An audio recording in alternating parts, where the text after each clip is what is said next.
From the very beginning of life, we are conditioned to seek validation. Approval becomes a silent currency that we trade for a sense of belonging, acceptance, and love. A child learns quickly that a smile from a parent, a word of praise from a teacher, or a cheer from a group of friends feels like nourishment to the heart. But over time, this constant need for approval weaves itself into the core of identity until self-worth becomes confused with the opinions of others. When the approval is given, one feels strong. When it is withheld, one feels small. Yet the truth is that self-worth is never meant to be measured by external applause, but rather rooted deeply in the unshakable knowledge of one's own value. The pursuit of approval is like chasing shadows. No matter how fast you run, the shadow shifts, it changes, it moves. Approval is conditional, it is fleeting. It is bound to the shifting moods and perspectives of people whose opinions are often inconsistent and shaped by their own struggles. To build one's sense of value upon something so unstable is like building a house on sand. The first wave of criticism washes it away, leaving behind emptiness and confusion. Approval can be pleasant, but it cannot be the foundation. Self-worth, however, is different. It does not depend on applause, validation, or recognition. It arises from within, from the quiet knowing that you are whole, complete, and significant, regardless of the opinions swirling around you. To live in alignment with self-worth is to walk steadily even when the crowd turns their back. It is to remain centered even when praise is absent. It is to recognize that one's value does not increase when admired nor decrease when overlooked. Self-worth is the internal anchor that keeps a person steady amid the storms of judgment and expectation. When approval is pursued, freedom is lost. Every choice becomes colored by the question, what will they think of me? Every action is weighed not by what feels true, but by what gains acceptance. This path drains energy because the self is constantly fragmented, constantly shifting to fit into molds that others have created. Living for approval becomes a performance, and in performance, authenticity is sacrificed. The mask may bring applause, but behind the mask, the self suffocates. The glow that comes from authenticity fades, replaced by the shallow light of temporary recognition. When self-worth is chosen over approval, a different kind of strength begins to emerge. Choices are made not from fear of rejection, but from alignment with inner truth. Boundaries are set not because they please others, but because they protect energy.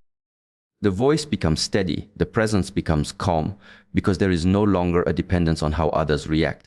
The individual no longer chases after approval, but radiates from the inside out. This radiance is not arrogance, it is not pride. It is the natural expression of a person who has remembered that value does not come from the outside. Approval can be withheld in an instant. A person can admire you today and criticize you tomorrow. A crowd can cheer for you one moment and turn away the next. But self-worth, once discovered and nurtured, remains steady. It is not inflated by praise nor diminished by rejection. It does not rise and fall like a tide. It remains constant like the mountain, rooted, immovable, grounded in truth. This is why choosing self-worth over approval becomes not only an act of strength, but an act of liberation. The world often teaches that self-worth must be earned through achievement, appearance, or success. But achievement fades, appearances change, and success can be taken away. If value is tied to these shifting conditions, insecurity will always lurk in the background. The true essence of self-worth is that it exists independently of these things. It is not something earned, but something remembered. It is the realization that before any achievement, before any recognition, before any approval, you were already enough. The mind resists this truth because it has been conditioned for years to seek evidence from the outside. It says, if they approve of me, then I am worthy. But such a path only leads to exhaustion. To shift into self-worth requires turning inward and sitting in the silence of one's own being. It requires listening not to the noise of the crowd, but to the still voice that whispers quietly, "You are enough as you are." That voice does not shout, it does not demand. It waits patiently beneath the layers of conditioning, waiting to be heard, waiting to be trusted. When one begins to honor self-worth, relationships shift as well. No longer are they built on the fragile foundation of needing to be validated. Instead, they are built on authenticity, on mutual respect, on genuine connection. One does not fear rejection, because rejection does not strip away value. One does not cling desperately to approval, because approval is no longer the source of identity. This creates space for healthier bonds where presence is chosen freely, not out of fear or dependence. There is great power in being able to walk into a room without the weight of needing to be liked. There is great freedom in being able to speak without the burden of pleasing everyone. And there is great peace in being able to act without the constant question of whether others will approve. This does not mean indifference, nor does it mean disrespecting others. It means honoring oneself so deeply that external opinions lose their control. To choose self-worth over approval is to shift from a life of chasing to a life of being. It is to move from dependency to freedom, from performance to authenticity, from fragility to strength.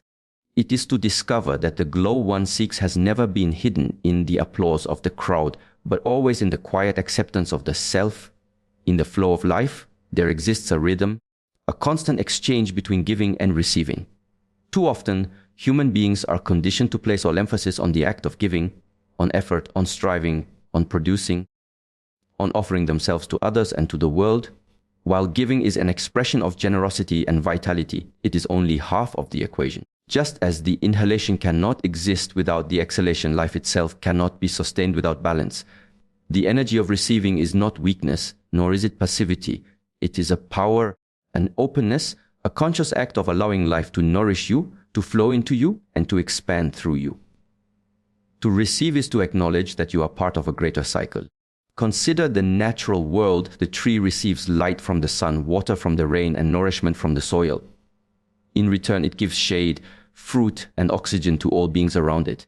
But imagine if the tree only tried to give, never allowing itself to absorb what it needed. It would wither.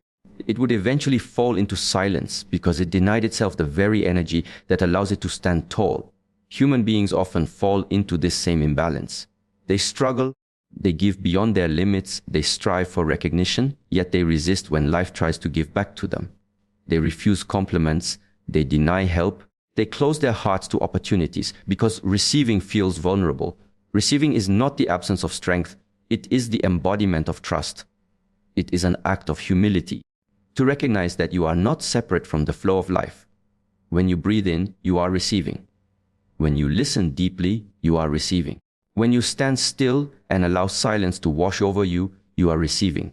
But in a world built on constant doing, these moments are often dismissed. The energy of receiving requires the ability to pause, to soften the walls of resistance, and to say, I am ready to allow. Much of the suffering in life comes from an imbalance between giving and receiving. When one gives without receiving, they move into depletion, exhaustion, and resentment. When one receives without giving, they fall into stagnation and indulgence. The wisdom lies in harmony, knowing when to pour energy outward and when to welcome energy inward.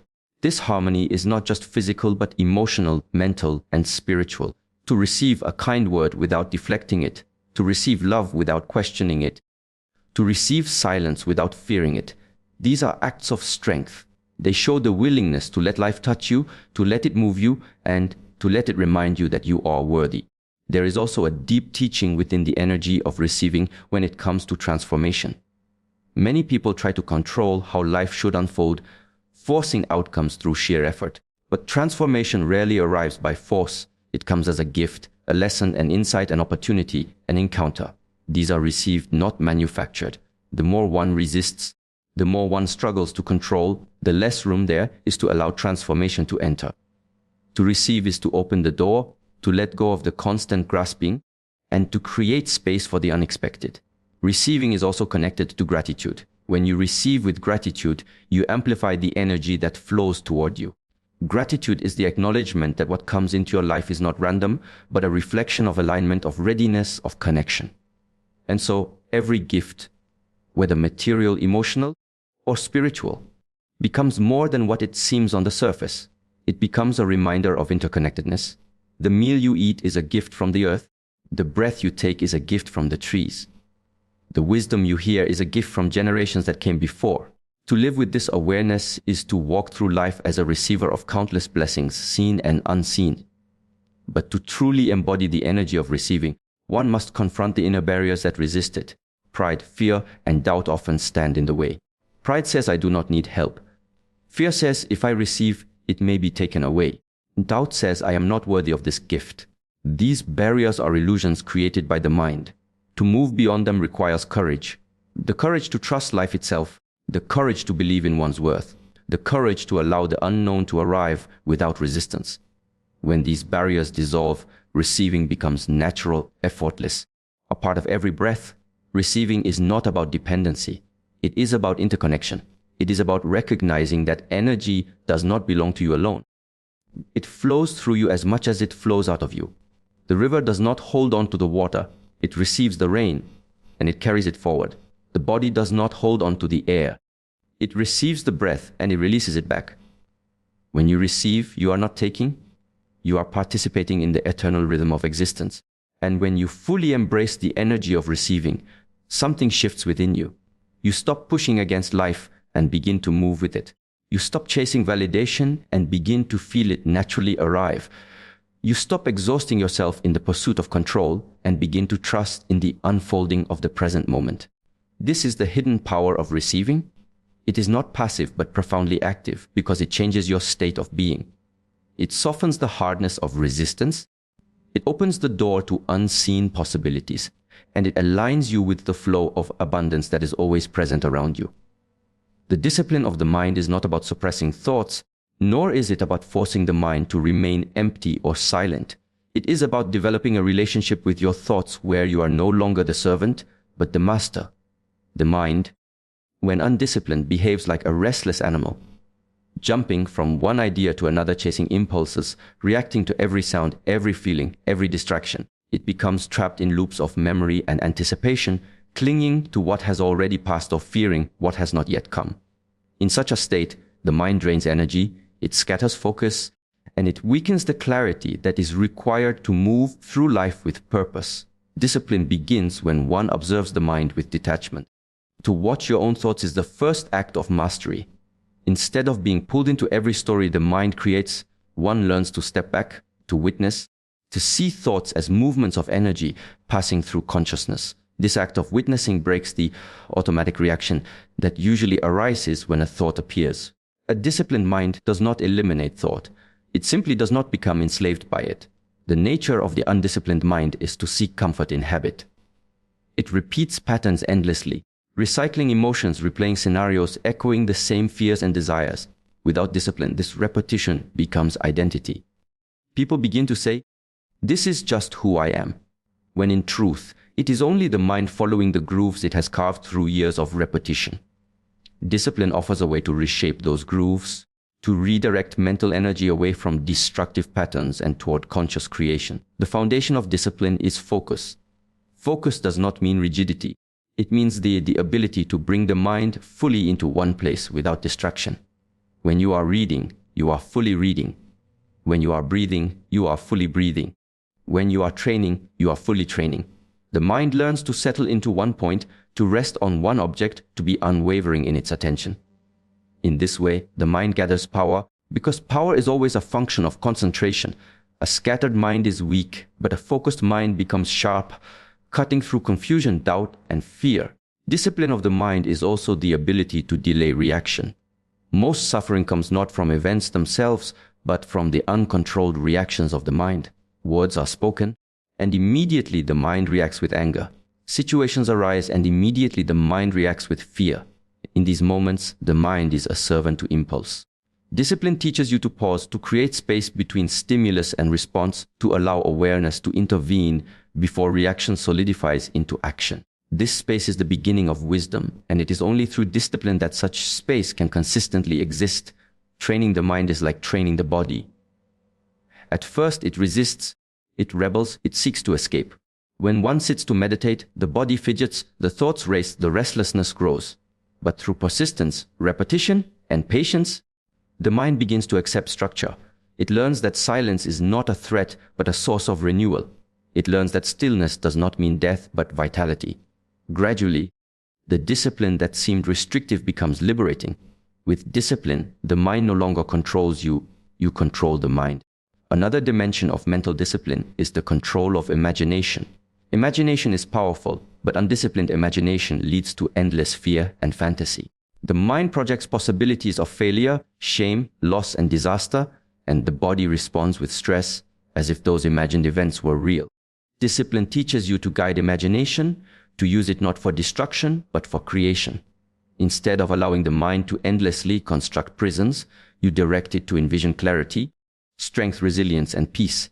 The disciplined mind uses imagination as a tool, not as a tormentor. Discipline does not come in a single moment, it is forged through daily practice.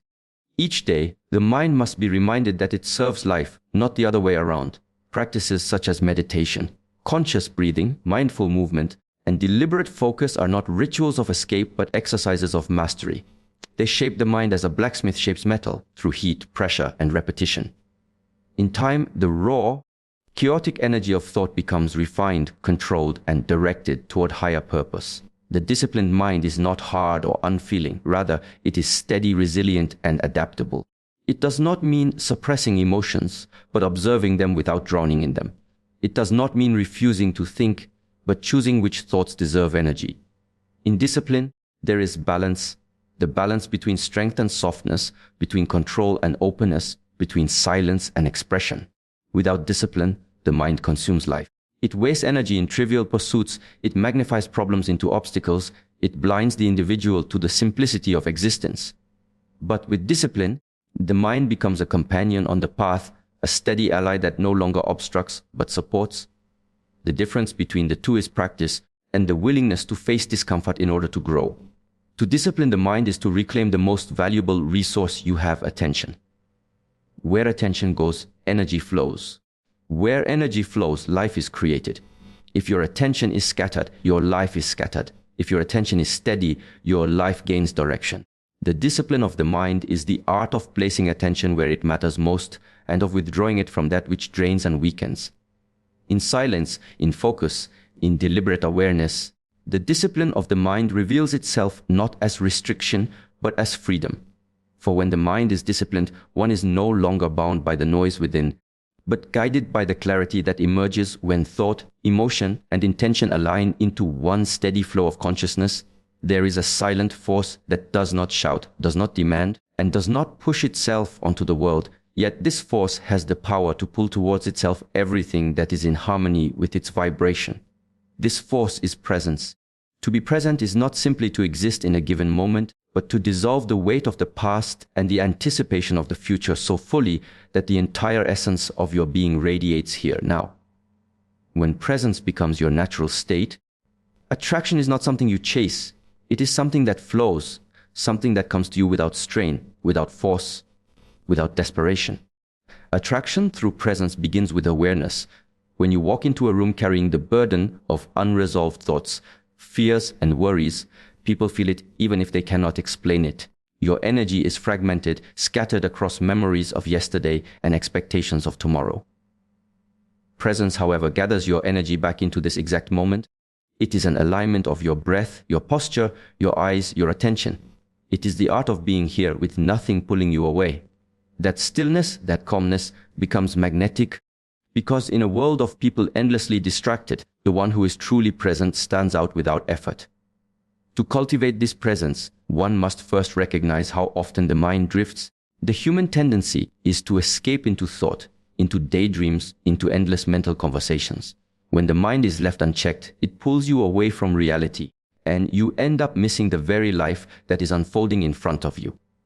Presence requires discipline, not in the sense of strictness, but in the sense of continuous returning.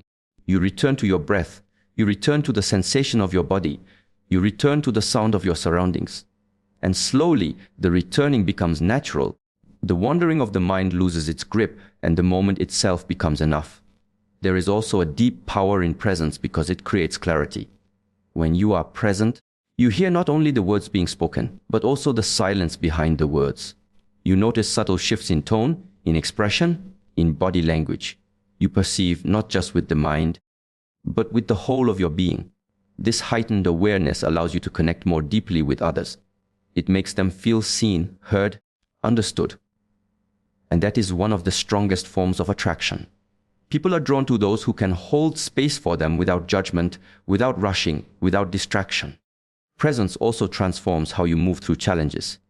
Instead of being carried away by worry about outcomes or fear of what is to come, Presence keeps you rooted in the one place where you have power now. When you meet difficulty with full presence, your actions are clear, deliberate, and free of unnecessary emotional distortion. This kind of calm confidence is magnetic. It communicates strength without aggression, assurance without arrogance. Others sense it, and they are drawn to it because in your presence they feel safe, they feel grounded, they feel at peace. The energy of attraction through presence is not about appearance or surface impressions. It is not about how loudly you speak or how much you try to prove yourself. Presence is subtle, but it carries weight. It is the quiet flame that does not flicker no matter how strong the wind blows. It is the still water that reflects everything around it with perfect clarity. And in this stillness, people see something rare, something that cannot be faked: authenticity. Presence cannot be manufactured.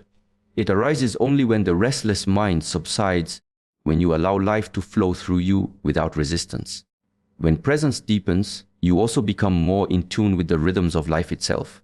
You begin to notice synchronicities, patterns, connections that others overlook. Attraction is no longer limited to relationships or interactions with people. It extends to opportunities, insights, and experiences. The right doors open at the right time, not because you forced them, but because your awareness was open enough to recognize them. Presence aligns you with the flow of the universe, and what you attract is no longer random. It resonates with who you are in the moment. There is a subtle paradox in all of this.